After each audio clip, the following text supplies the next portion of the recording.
morning. Good morning.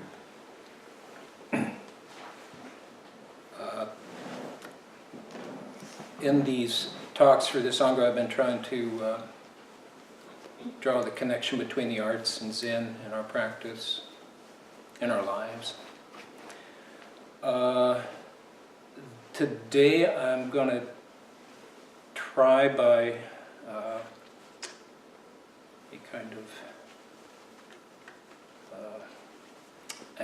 coming at it from an angle, connect architecture to Zen in our practice. I think probably the first time I saw a picture of a Japanese house, I fell in love with it.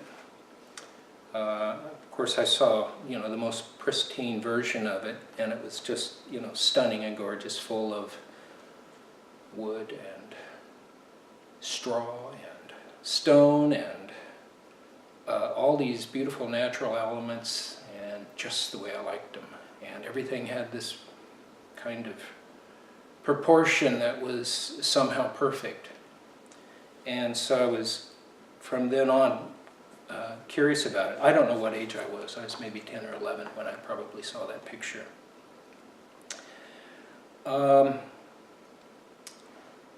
And thinking about this, I started thinking about my own, all the places I've been, all the places I've lived, houses, apartments. I've lived in some pretty interesting houses. I have a pretty interesting house now that is not much more than a hovel, but I really like it. And I started thinking about housing the Dharma. How is the Dharma kept? In what kind of places? Of course, it's wherever you are, wherever you're practicing. I probably was in high school when I meditated for the first time, so it was my bedroom. And I shared it with my brother. And we were typically sloppy teenagers. We had an imaginary line drawn down the middle that he couldn't cross and I couldn't cross, of course. But I'd been watching Kung Fu on television, and so I was interested in trying this for myself. And I think I was always kind of a contemplative kid. I was always off by myself, so this kind of I was attracted to this. So I know that I sat at home, and then as I got away as I was in those years, my meditation was all in fits and starts. But I would find myself at certain times in really interesting houses, or in the countryside somewhere, or even on a cliffside, and finding myself sitting. So I've always kind of sought that out.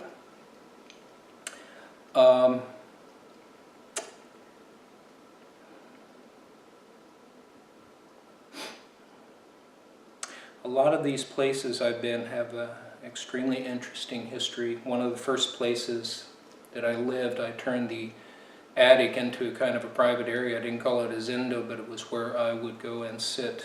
It was a kind of 4-square house. It was a pyramid attic, had a ladder in it up to a widow's peak. And I would often find myself up on the widow's peak, and I could see the Purdue airport and watch the planes come in as I sat. What is a widow's peak?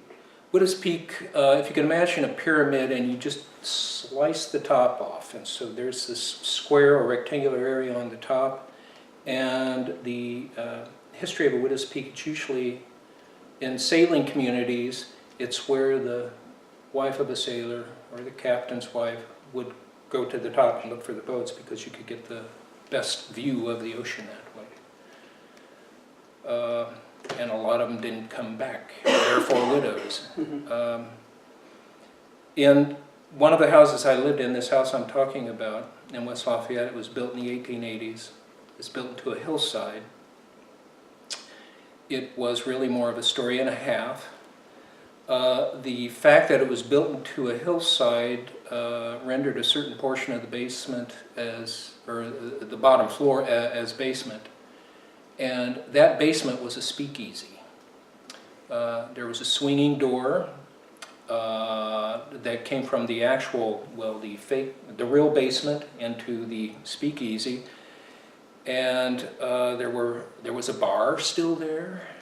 There were booths. It was kind of an interesting thing, and I slowly learned the history of this from the fellow that owned the house. He was a pretty interesting fellow himself.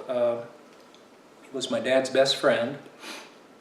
He was an ex-convict, but he was an extremely sweet and caring human being, and he has affected me all my life. I often think of him and the way that he engaged with me and engaged with other people. He seemed to like everybody, and he had pretty much settled himself in his time in prison, and thereafter he was, I think he had come to realize himself. But that was one of the first places where I really started to intensify my practice.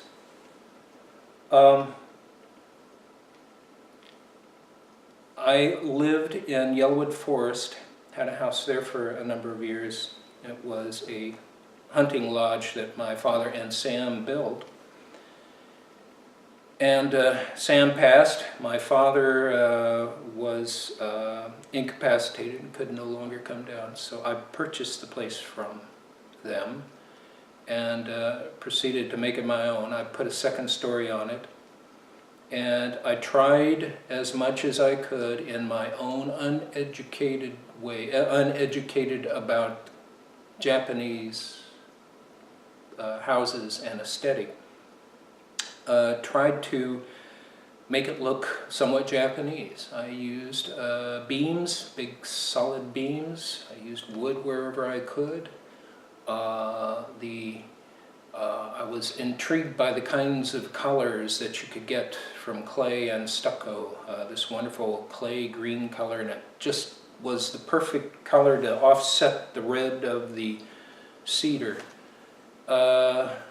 This place still stands. I visit it occasionally. But it also created a sanctuary, and I had one particular place in the upstairs that I had built, which was where I had a cushion and a zafu, and really started to intensify my practice probably in that place. Somewhere along the line I started to go up to Chicago area to practice with my teacher Miyoyu Anderson, and at one point she engaged me to go with her to start looking for a place that would become Miyoshinji. We looked at about 4 or 5 places over the span of a year. Finally settled on this one. It was a farm in the midst of cow farms, but in this beautiful rolling hills of Wisconsin. And then over the next, she got that in I think 2003 or 4, I started to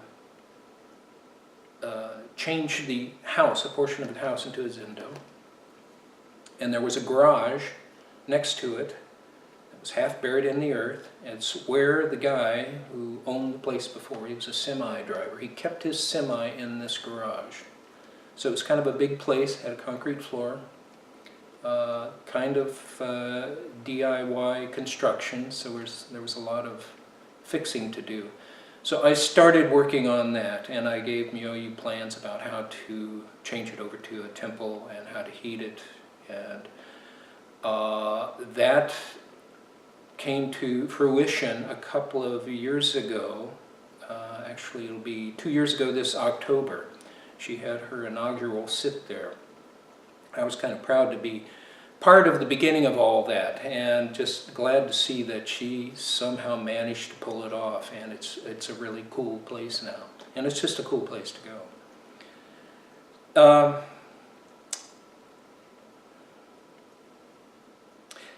Now I still have a shop with an office over my shop in Owen County.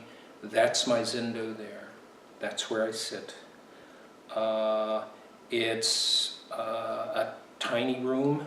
It's roughly 80 square feet, but I'm very comfortable in it. I kind of feel like rooms of that size with a ceiling that you can actually reach up and touch are much more human-shaped, human-sized. And I feel like I have just about everything in there.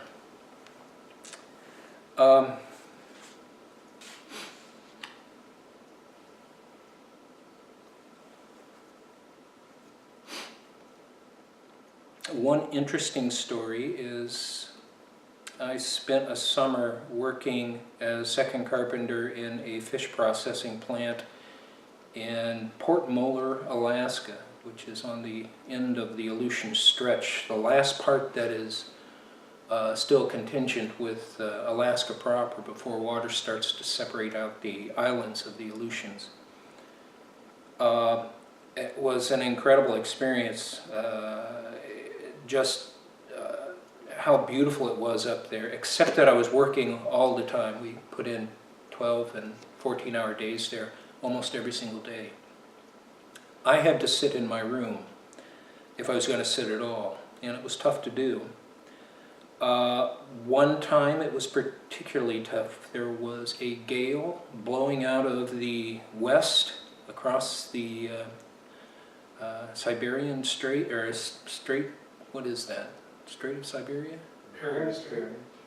Beg pardon? Bering Strait? Bering Strait, yes. And that area, there are 3 active volcanoes. The sand is black because of the volcanic activity. And so the sand being blown up from the beach over the fish camp infiltrated everywhere. The winds were at times over 80 miles an hour. So you could essentially be sandblasted if you were outside. So we couldn't work, really. So that was a perfect time to sit. Except that as I sat, all that black sand was filtering into the windows and on my bed, on the tables, and it was at times like a 1/4 of an inch thick. And it was settling on me. So, and plus that wail of the gale, that constant blowing, just made it a challenge.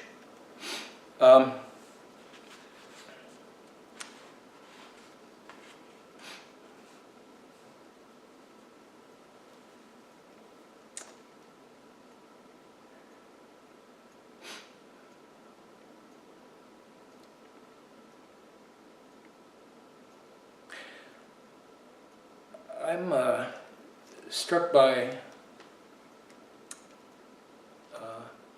this temple.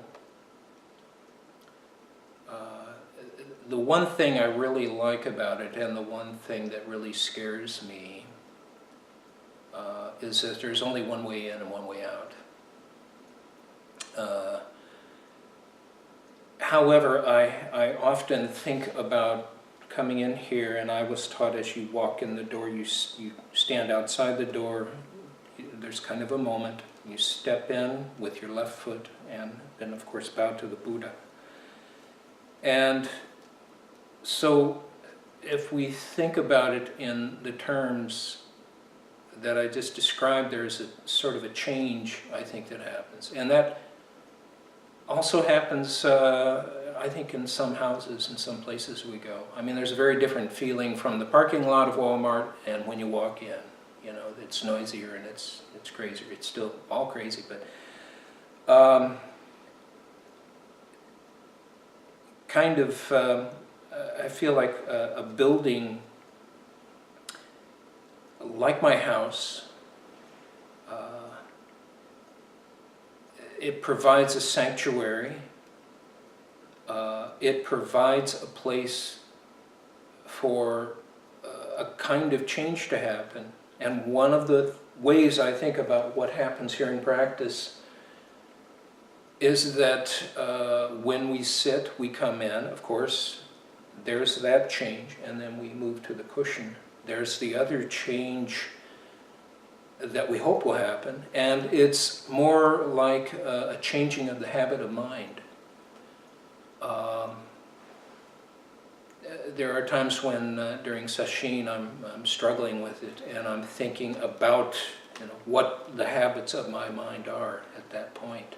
It's kind of helpful. So, given that, I guess I want to move on to the end of this talk. It's still a ways off, by the way.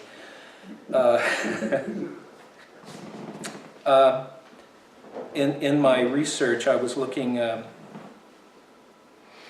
deep and hard at tea houses in particular, and I'll explain more about that. But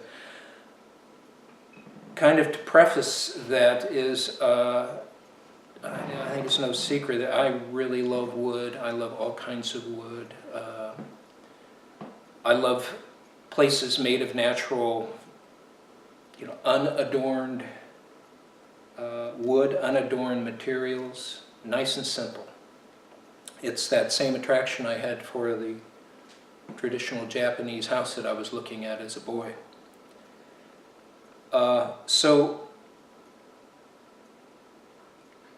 In Japan, it's interesting that the oldest building in the world, oldest wood building in the world is in Japan. It's a Buddhist monastery. It's called Horuji. There's a temple and a pagoda there. The starting date of that is apparently around 587. And it also has the largest wooden structure existing in the world. And it's the Daibutsu Hall at Todaiji. That hall is over 157 feet tall. It houses the largest bronze Buddha in the world. The structure was actually destroyed and rebuilt at 2/3 the size of the original place. So if you can imagine just that much more above the 157 feet, it's kind of hard to fathom, especially out of wood, I guess. And it also had, I think, a pagoda that was nearly 330 feet tall, all out of wood. And when you think about the stress factors of wood, there's only so much you can do with it. So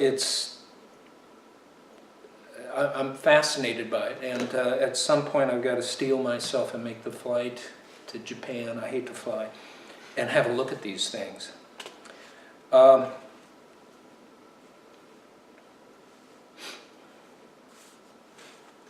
Got my notes mixed up here a little bit. Well, one of the things I love and admire about Japanese construction is mostly post-lintel, which is pretty simple on its own. Of course, the natural materials, but the post-lintel construction is actually very helpful in accommodating for earthquakes. The movement of the posts actually rocks and moves. It is something that architects and engineers have been studying, the way that some of these places have withstood just these incredible shakeups. And they're damaged, but they're still solid, they still stand. And it's something that they're starting to incorporate in new building. Skyscrapers now have this ability to actually shift on their foundations and to shift portions of them so that they aren't caught within the the actual hard movement of the earthquake that would topple it otherwise. And the interesting thing about post-millennial construction is that it allows for wide open spaces, which gives a kind of fluid, an ability to fluidly move the walls around.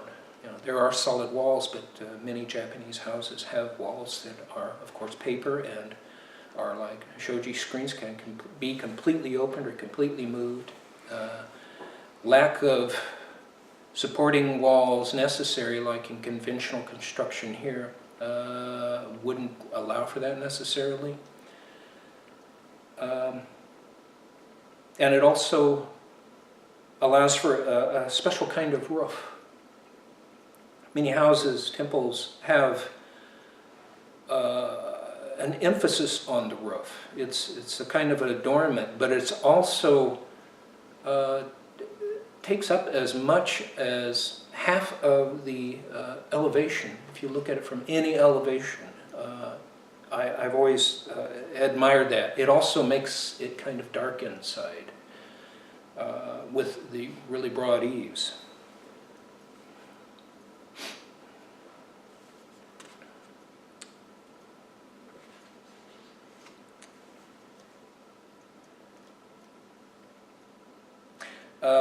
One of the interesting things I came across is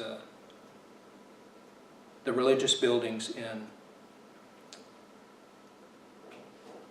in Japan.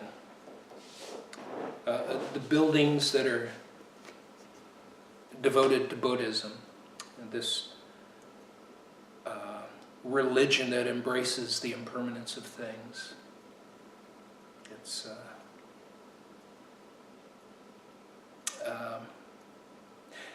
they are the oldest. They're kind of permanent in a way. If they burn down or get knocked down, a lot of them get rebuilt. But just like the oldest building, oldest wooden structure, there it is. Of course, it will eventually go into the ground. And then there are the Shinto shrines, which are on a regular basis dismantled with fresh materials and rebuilt with fresh materials. So it's kind of like the two main religions of Japan. And I'm not quite understanding, don't quite know, I haven't studied Shinto, but why they want to dismantle them, why they want to rebuild them, go to all that trouble.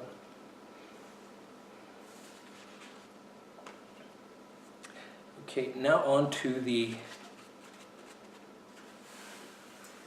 Zen architecture, the tea room or tea house.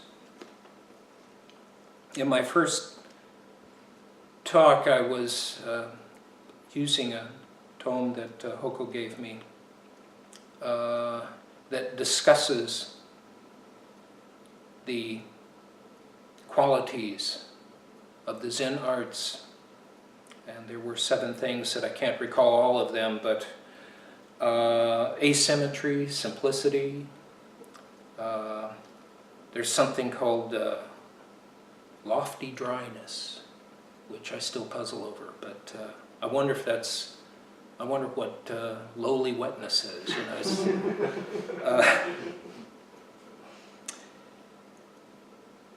know, profound sublimity, I can get around that.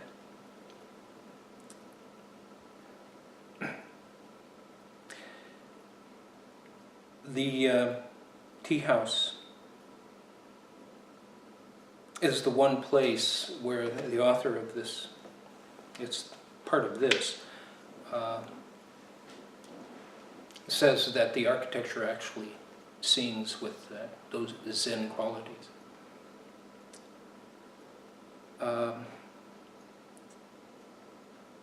The first tea houses started to appear, I think, in the 15th century, middle of the 15th century in Japan.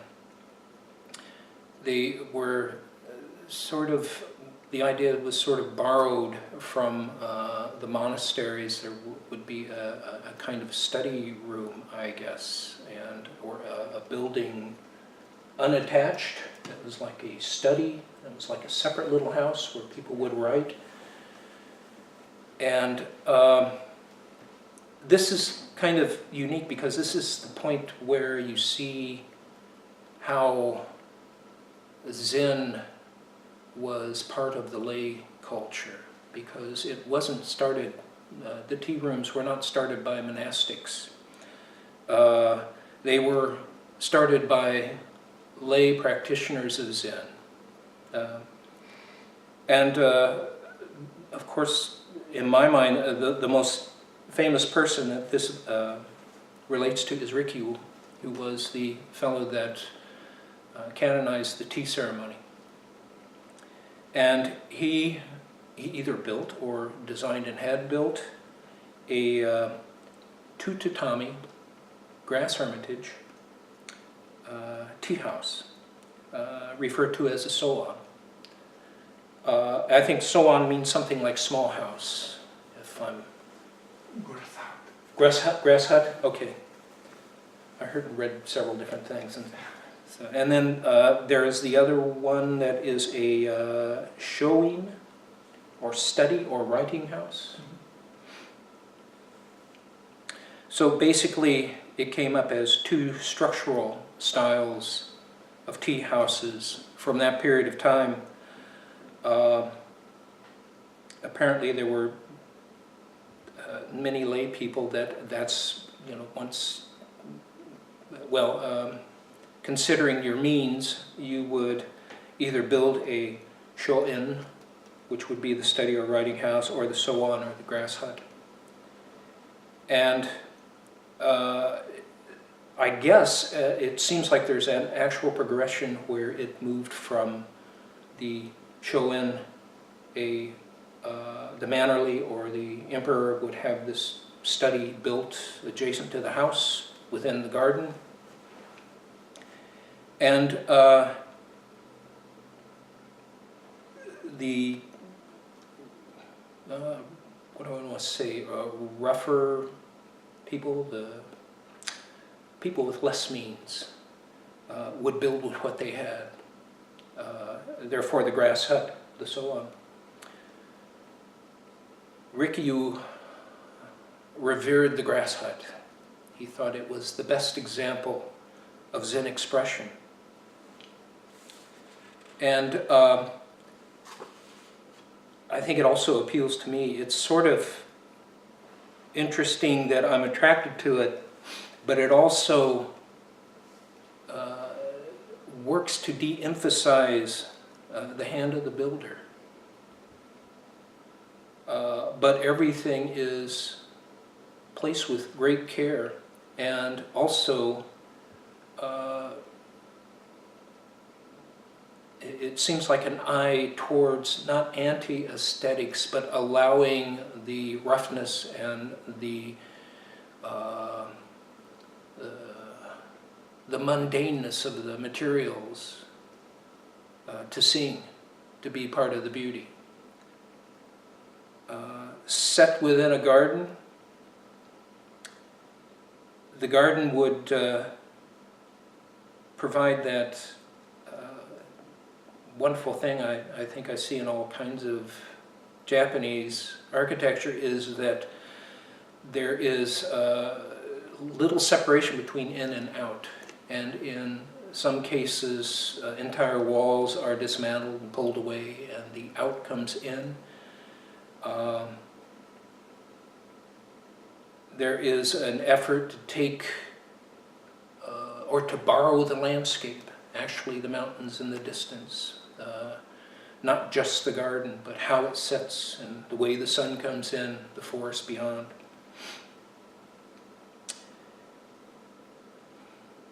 It's, as opposed to the monasteries, which tend to be very symmetrical. The actual buildings look very symmetrical. the picture I saw of the what is it? Daibutsu of Todaiji is extremely symmetrical. Of course, with the Buddha in the center of the place, it probably lends it that proper kind of respect and reserve that it requires. Again, back to a human-sized building, I'm attracted to that size, that it's easy to go in. Well, maybe not so easy. The doors are low. You have to crouch to get in. This is an effort to humble one as they come in.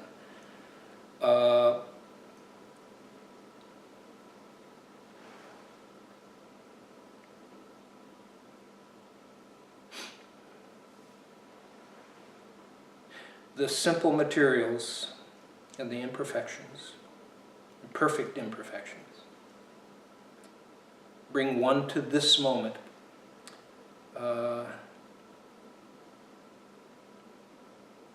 Find that non-discriminating mind, be open to the beauty.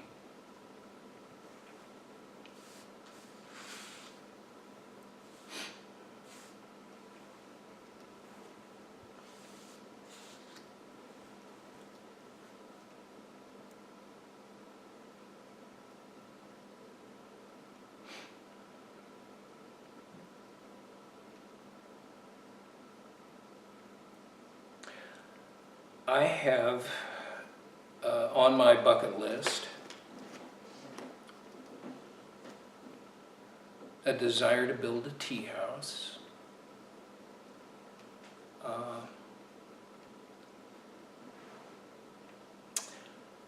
I have a perfect spot.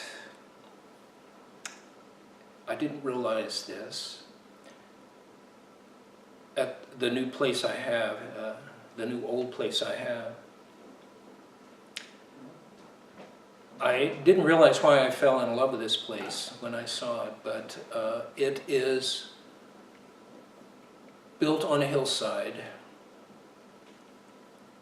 and the hillside sort of terraces. It's completely covered in woods. It's an extremely steep hillside. It's probably well over a 30% grade. I can stand in my bathroom and look out the skylight and see the top of the hill up above my house. And it's kind of a cool feeling. I like the feeling of that hill back there. The nature's all around. The birds are there. The trees are huge and beautiful. Some of them are falling down and just missing my house. But if I make it that far, that's going to be one of my great projects, I think, one of the most enjoyable things.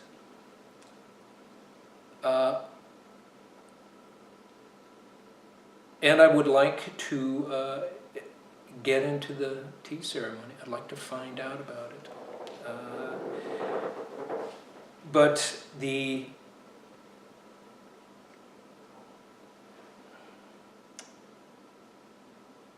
idea of a tea house, the characteristics, holding all 7 of those characteristics,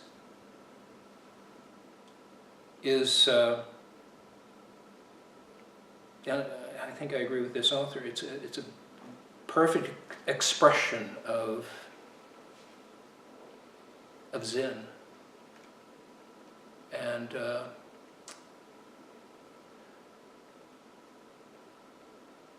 well, I think I'm gonna stop right there, invite questions and comments.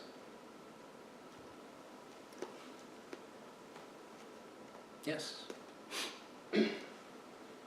There were a couple of times, I think, when you said one characteristic of Japanese architecture is that it's unadorned, very simple. that reminded me of something that Suzuki Roshi talks about in Zen Mind, Beginner's Mind, not about architecture, but he's talking about doing anything, any action, and he recommends that there not be anything extra in that action. So it's just to do the thing, not having traces of other thoughts, like, did I do a good job, or is it beautiful, or whatever. You know, those things that very often clutter up, at least my activity, and that I really try to let go of, if possible. And so that's a way that, for me, Zen aspiration, my personal Zen aspiration, connects to Zen architecture or Asian art in general. That it is, and this has to do too with the natural materials that are used, just the wood and stone that you mentioned at the beginning of your talk, that there's a kind of honesty there and simplicity and nothing extra. So if you contrast that, let's say, to the interior of a Baroque church in Italy, where you've got all these curly cues, you know, that's very beautiful too in its own way, but it's a beauty that comes from decoration, I think, you know, rather than the sense of, here's something, it's just itself, there's nothing extra. Does that make sense? I remember reading that. Zen Mind, Beginner's Mind was one of the first Zen books I read a long time ago. And I remember reading that, and you know, that was the honeymoon period I had with Zen, of course, and it struck a chord because it made me think about when I paint or when I am building something, there is that moment or that period of time when there's nothing else there, and you're just doing it. And if you try and look for that moment, you're missing it already. Right.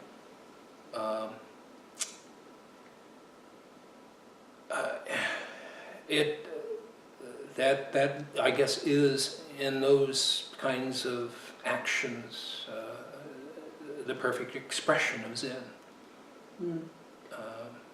I think he talks about trying to keep our practice pure, and he says, what kind of effort do we make if we're trying to have pure practice? And I think he says the effort to let those extra things float away. So just... Yeah.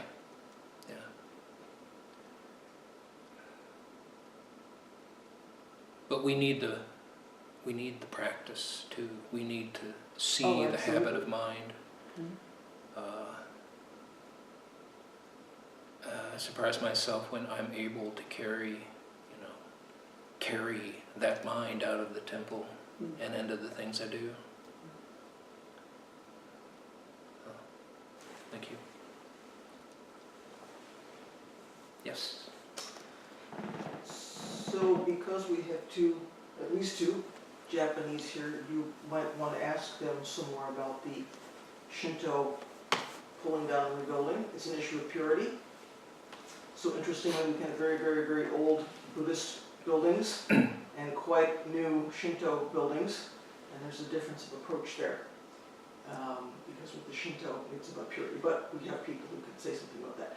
The other thing that strikes me, of course, is that when we begin to sew rakusu, or so we learn about something called nyoho, which is something which is made by dustness, made by Dharma. Nyoho covers more than cloth. It really covers food and clothing and shelter. And you have mentioned in your talk the three important aspects, which is color, amount, and materials. So as we move this practice from an Asian culture and context into a Western or American culture or context, I wonder how you see those three elements supporting our building around Dharma, because to build a Japanese building here is a big undertaking. I mean, if we look at something like Tempyozan, which is happening out in California, it's literally a Japanese-style building being kind of. Most Dharma centers don't have that kind of resource, and you've been involved now with building at least one or two Dharma centers. So I wonder how you see those three considerations of color and material and amount as supporting our practice. You talked about a human scale. We've talked about the colors of the mud. We've talked about the natural materials. So how can we sort of translate this idea about sheltering our practice from an Asian context into a Western context? Just how does that seem to you? First of all, although I'd love it, and I'd love to do it, I don't have enough life left to be a Japanese carpenter. I so revere their skill, and I have a book by Paul Disco talking about when Suzuki sent him to Japan, and he learned from Japanese carpenters and what it took. And,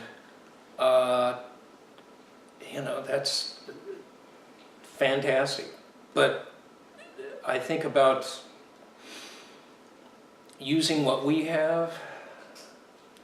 I mean, if I'm going to make a Japanese temple, it's going to be a tea house, because it's my size and I can do it. I get to do it all, and that's what I want to do.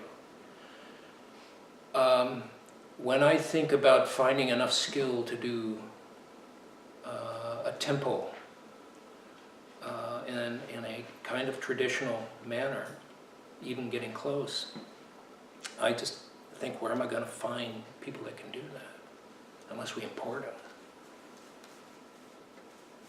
them? And I'm happy with using the materials at hand. There are plenty of natural, good, healthy materials that we can use.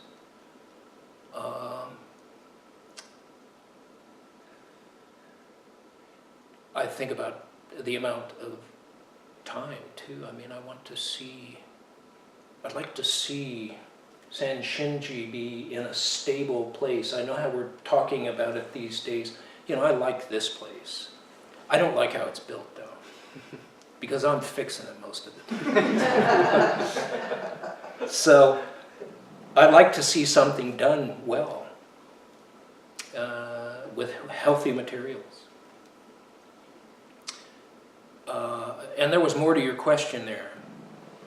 Oh, we were talking about, yes, I would like to know, and I'm guessing, knowing a little bit about the Shinto religion, is it like the shrines themselves, is it believed or thought that they collect karma, or I don't know, and they have to enlighten me. I have no idea. I don't think karma is a Shinto idea. Okay, Karma came from Buddhism. okay, all right. In Japan, we just say that's a tradition. I don't know many things, why it happened in the original. Yeah. Because it's not written. That's right. It's the original religion of Japan, though, right? Shinto. Yeah. So it really comes from way before anybody was writing about it. We didn't think Shinto was a religion until Meiji era. Wow. Shinto is simply a Japanese way of life. Okay. there's no philosophy there. But how do you explain the dismantling of the shrines and putting up fresh materials? Isan? They like to travel. Those, I don't know how you call it. It's definitely not God in Western concept, but these gods and goddesses tend to like to travel. And so, for instance, I come from Kamakura, and when you go to the city of Kamakura, what's immediately visible is Hachimangu. It's the large shrine on top of the hill.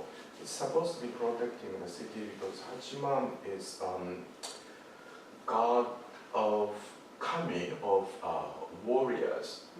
And Kamakura is the first capital of Japan, which was built by samurai clan. So according to what we know in Kamakura, Hachiman actually used to live in Kyushu. And then they decided to travel to somewhere else and then travel to Kamakura to protect.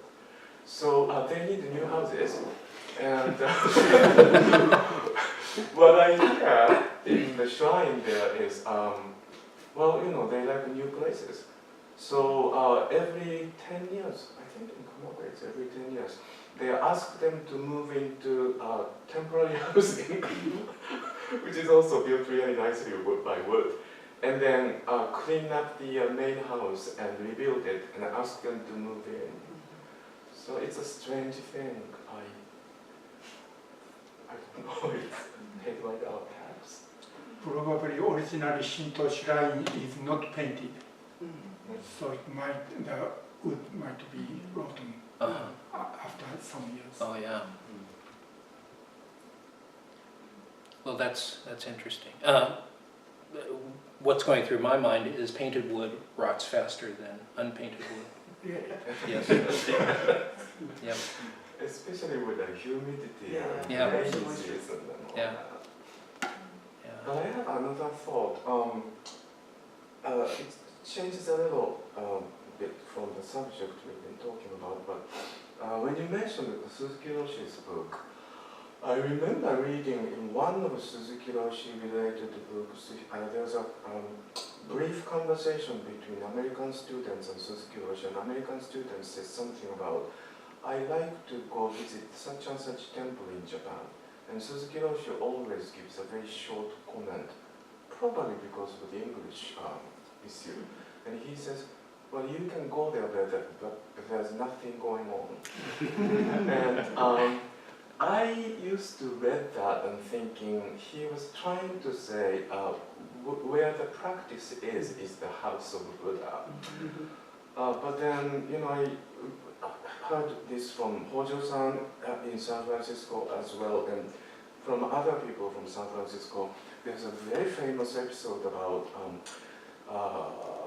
they used to recite verse of Kesa, verse of Grove, only in Japanese. And some student came to Suzuki Roshi and asked, what does that mean? Oh, yes. And then there was a Katakiri Roshi assisting, and he was trying to find the translation. And he stops Katakiri Roshi and says, it is about love. But then, many years later, including Ojo-san says, maybe he tried to pronounce it is about robe. Distinction between L and R, which is still very difficult for me too. So I don't know what he actually meant, but that's how I felt. But then 2 years ago, I spent some time in Nara. That's where Horyuji is, and Todaiji is, the biggest Buddha in bronze. And I was going to the lecture in Todaiji, which gives a series of Avatamsaka Sutra lecture. And I stayed there for 3 weeks. And then one day I was avoiding the tourists. It's so crowded with the tourists. And the only time you can actually appreciate the Buddha is like 7 o'clock in the morning. So anyhow, one day I was walking around. It's an immense site. It's so huge. And behind that wooden structure you just mentioned, there's almost the same size of ruin of the structure, which there's only foundation of the pillar leaves. Otherwise, it's just the grass, and the deers are eating grass. And behind that, there's another huge structure, and it was the building for all these monks for centuries to go to take precepts and ordained. So when that happened, I really felt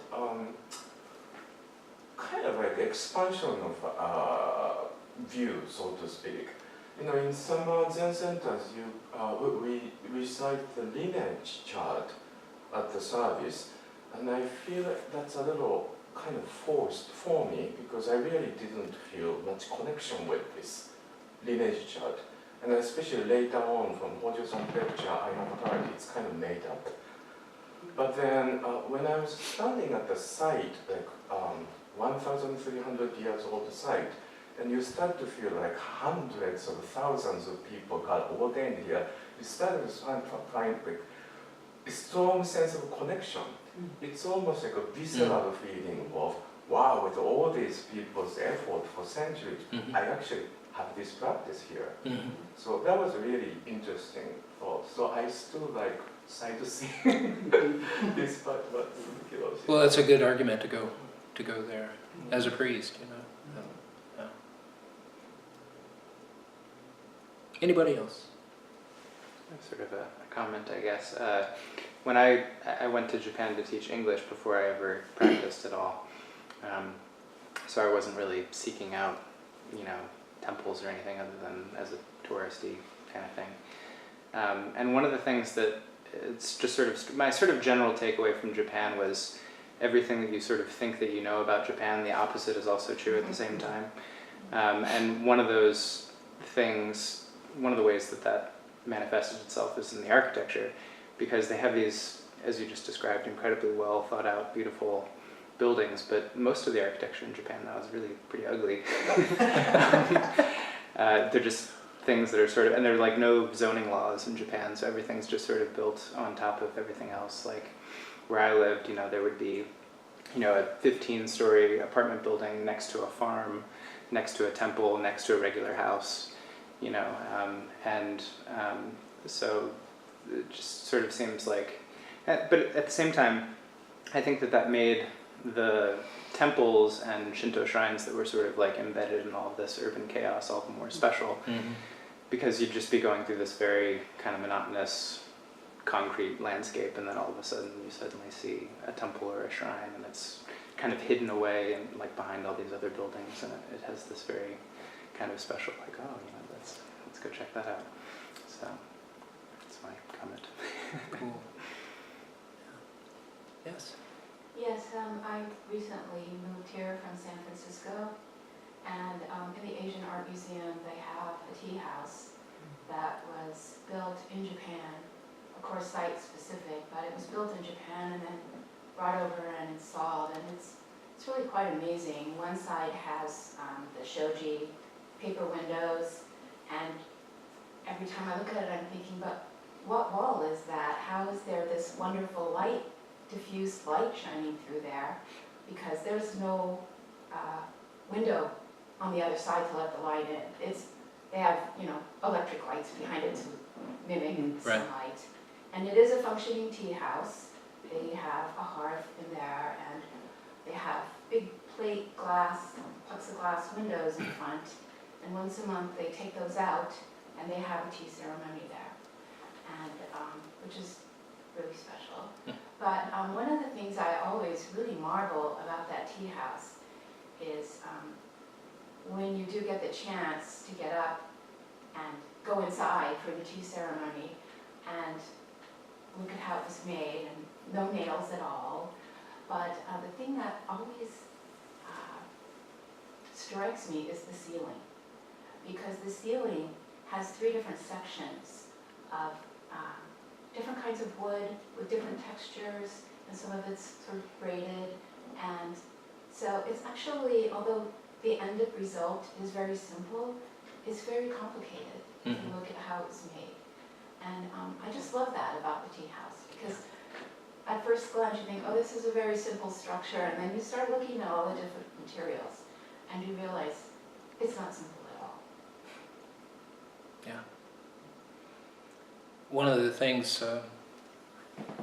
I've done over the past few days is get on the internet and hit the button that says view all. And so all of these images of tea houses, modern, ancient, started popping up. And it's, you know, the modern interpretations. There's one that is nothing but a six-sided glass square with a little hole to get in there. And it's on the roof of a kind of an industrial building. And, you know, I mean, it's not my taste, but, and so many different interpretations using different kinds of materials. The ones, of course, that really, that I was most drawn to had that element of variation. You know, you look at the wall or the tokonomo, and you know there'd be the painting, but it's all in one area where there's kind of grass mat or something like that, and a little bamboo window on next to that, when a different colored stucco kind of stuff, and then you know some kind of clay stucco below that that's an entirely different color. And so each surface was doing that, and it's interesting to think that there's that care taken in the ceiling as well.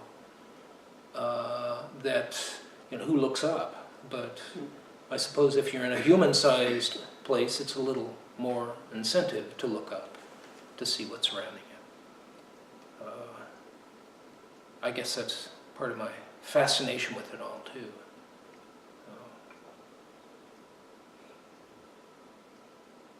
Yes?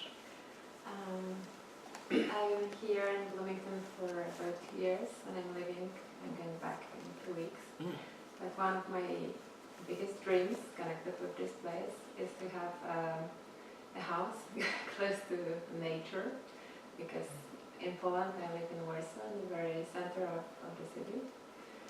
And my dream is to build a Japanese style house so I can absolutely understand you. And I just wanted to mention one book which is very inspiring, in my opinion. I mean, In Praise of Shadow by Tunichiro Miyazaki. Do you know this book? Yes, I know. Yeah, I love the way the writer talks about how modernizing the country also changed the architecture and the meaning of light, which is for me very important. And I think it also influenced the border between outside and inside, because when I started to use electricity and electric light, in some way it discarded this border. And I would love to have a house, of course, with electric light, because it's something, you know, a part of our life, our modern life. Right. But I would love to have this house with some kind of the border between outside and inside, and the meaning of light should be very big. Yes. This idea. Yes. I'm with you. Invite me. I'll come make something for you. I'm afraid it's alive. Yes. Actually, what I wanted to say follows on from what Dorota just talked about. My husband and I went to Japan once, and that was about 15 years ago. And we did go to Kyoto, and one of the things that we wanted to do was go and see gardens and Buddhist temples. And we saw a lot of famous ones, and they were amazing. But we also saw a smaller temple called Kanchi Inn, Konchi, and that's in Kyoto. And it was raining, and it was July, I think, when we were there. So it was very hot and humid and raining. Because of that, there weren't tourists, which was lovely. So there we were with our umbrellas, and we went to get to the main temple. You had to go through lovely gardens, quite a ways, I remember, all through these kind of winding paths. Very beautiful gardens. The designer is someone you can read about, and I have some books about the gardens that he made. But anyway, quite a lengthy path to get to the most famous garden he designed, and the Abbot's Hall. And so we did make it there. And the Abbot's Hall, there was a completely open, large open area. You would go in and then look out at this scene that he had designed. And so you're inside a dark space looking out at this scene. And that was really a powerful experience. You're inside and yet it's open, and so you also feel that you're outside. And it's dark inside and light outside. It's almost like theater lighting on the scene, even though it was raining. And just to contrast that again, I keep thinking of European gardens, like for instance at Versailles, or the Tuileries in Paris, or even an English cottage garden, or the big English country houses. The aesthetic for the gardens and the way they surround the buildings is really just almost opposed, I think, to this Japanese way of progressing, the journey that you're taking through the garden to get to the temple is really Kind of well manicured but natural looking, I think. That's the way I think of it. Right. Instead of this vista that is just supposed to impress you, Yeah. that you would see at Versailles. Yeah. Or something like that. True.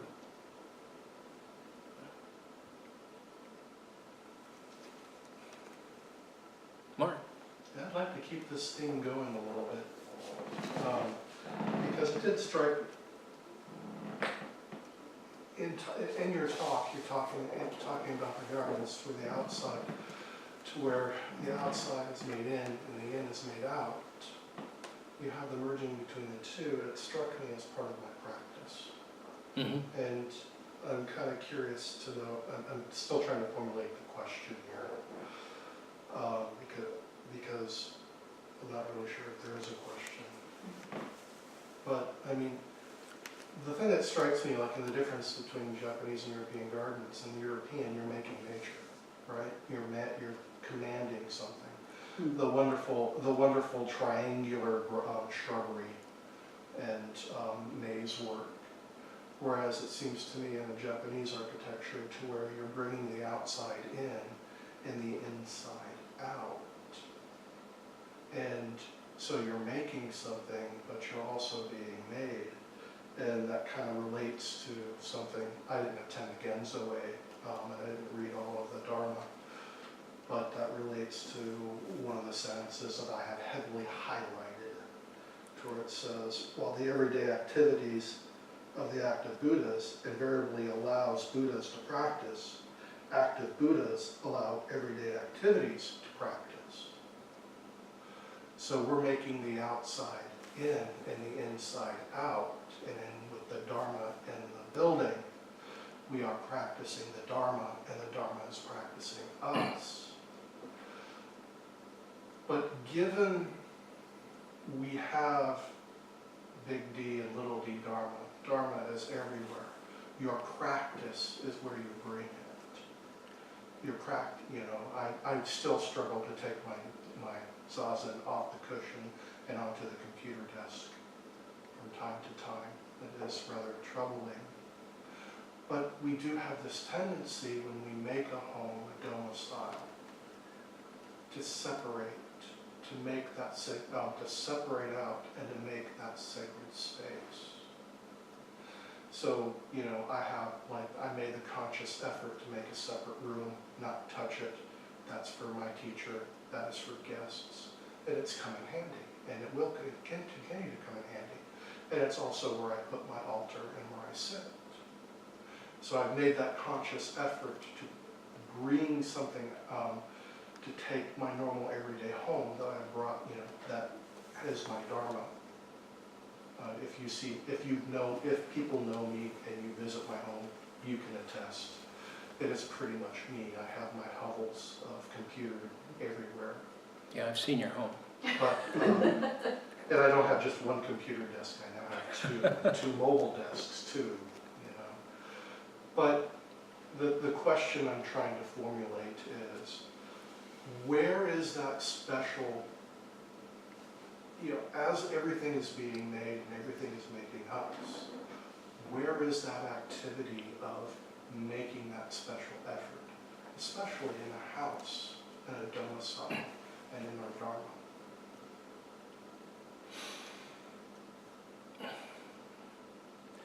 What's in my mind right now is something that came out during Ginzo, talking about points of view. I mean, the idea that when you're looking from one direction, it's immediately becomes wrong because of what you're bringing to it. You change direction, you look at it from a different way. I don't know if this is addressing what you're saying or not, but to put it another way, I had a conversation with someone asking about what Buddhism is. And I thought, it just kind of immediately came up that I thought it was about not having a point of view necessarily, or at least being fluid in your point of view. And then it kind of became that the problem with other religions is this kind of, I just want to call it myopia, this one place, it's one way, one thing.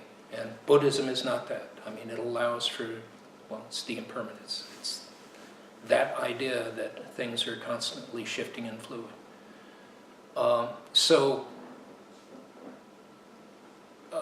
Given that, and like going back to the talk on painting, I think it was my original talk, there's something that your house or art or architecture, I think in the best sense, can foster this ability to have this non-discriminating mind. So, as I approach painting or a scenic view, I'm approaching it with a different mind each time. Or in my own house, I continually see it's different. All day long it's different. Light's different. A different set of rodents.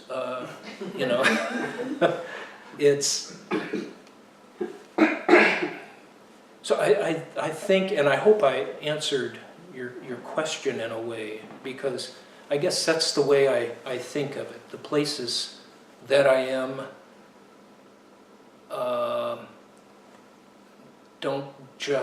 I don't just be in them, I permeate them because they permeate me.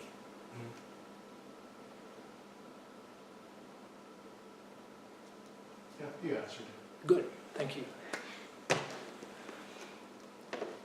Anybody else? I have one last kind of quick question. So that there's, I think as Western people, we historically have this tendency to mystify things from East Asia. And there was a book that I read part of, written by a Japanese, I don't know, a sociologist or something, kind of very critical of the whole perception of Zen in America, and he talked specifically about the first Zen book that really appeared, which was Zen and the Art of Archery, and basically said that the person that this guy learned archery from didn't know anything about Zen, and he didn't really understand what he was being told anyways. And then he also talks about the sort of Zen garden, these gardens with stone and sand, and he basically argues that these were not at all popular or widespread or thought of as very beautiful in Japan until Western people came and said, oh, this is like really great, and then everyone started making them because Westerners liked them. But the idea that it somehow exemplifies something special about Zen is like a very kind of new idea. So anyway, I guess the question is, to what extent, do Japanese arts really exemplify Zen beyond just sort of art in general, maybe? Or maybe said another way, are there art forms right here that, we could say exemplify Zen just as much as their Japanese counterparts? Plenty, yeah. I can't really list. I think of the visual arts and in sculpture and in painting. I think music, a lot of music out there. I think of John Cage and Philip Glass, and if you go by what this author and the 7 characteristics, I mean, it's a little dubious. I like digging into it because it helps me to kind of think around all of that and think why I go in that direction. But I think that there's an awful lot here. I think what you said first off is pertinent, though, because I mentioned there was that time early on when I decided I was a Zen Buddhist. I had this like 2-year honeymoon, with the practice and all. And then you really start practicing. You go to sesshin, and you start to lose that stuff. And so after a while, it's not special anymore. It's just what we do. It's a way of life. So in that way of thinking about how in Japan, it's just how they lived. And this is becoming just how we live, or it's constantly becoming, this is how we live. So, yeah. Thank you. Yeah. Lisa. I'm not sure exactly how to formulate this idea, but at one point you were talking about the glass tea house on the top of the roof, and you said that's not my taste. Right. As soon as you said taste, I started thinking about varieties of taste. And I think it's like political views. I think there's a danger that we tend to maybe attach a moral sense to our taste as opposed to someone else's taste. So while probably everyone here would agree that the beautiful Zen simplicity of buildings and gardens and so on is to us much nicer than someone's yard full of gaudy yard art and knickknacks and anything kitschy and so on. So I'm just thinking about this danger that this whole idea of saying perhaps one aesthetic is superior to another, it's a way of separating people more. Yeah. And I think we have to be wary of that. But it's very difficult not to have this somewhat superior feeling, when we see something that we think is just horrible taste, Ugh. Yeah. So just the word taste set off those thoughts in my mind.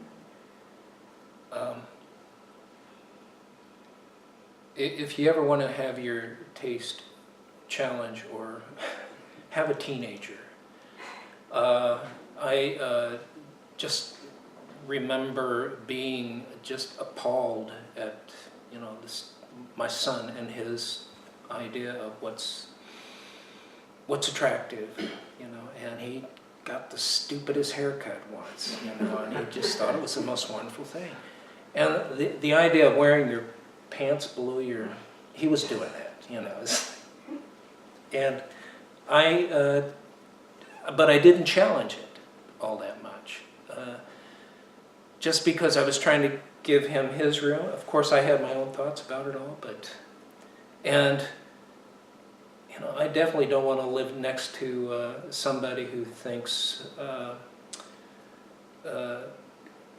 automobiles in various stages of repair make great yard art. So I guess you can kind of go and philosophize about karma and what brings people to those points, and then it becomes a point of practice because you recognize that you're averse to what this person is doing, or you're attracted to it, so you can kind of be aware. But I want to live where I want to live, and I want it to be what I want, so. Yes. I think Risa makes an incredibly important point.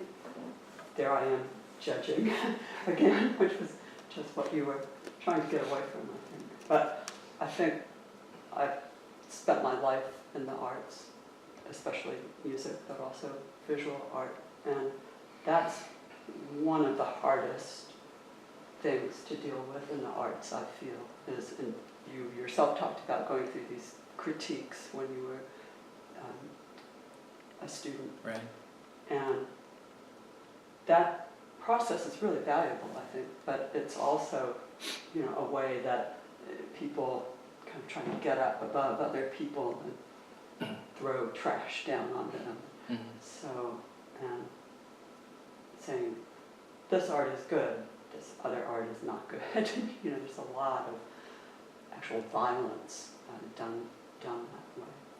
And also I think for religion, if we say Buddhism or Zen Buddhism or Soto Zen Buddhism is the highest, and here's what's wrong with these other religions, it can be a real trap, I think. Yeah. So, anyway, it's all interesting to talk about that. Yeah. Yeah. Well, it's, I guess, I think of those times in those critiques, and one thing, you learn how to judge. You learn to be a judge. And, of course, that's what judgment does. Automatically it creates a separation. Mm-hmm. But I think if you come out of that process, you also learn that when someone tells you something about your work, their opinion, Yeah. that's what it is. It's their opinion. Yeah. And I remember really strongly a teacher I had in graduate school didn't like the work I had done, and I was just crushed. And then later I thought, I don't like his music. Yeah. And so it was very freeing, to realize that's just his opinion. Yeah. And I don't really need to take his opinion to heart as much as I might someone else's opinion, Right. So, and about our own opinion, we can say, well, it's just my opinion, and it might change tomorrow. Yeah. Whatever. Yeah. Yes. Anyone else?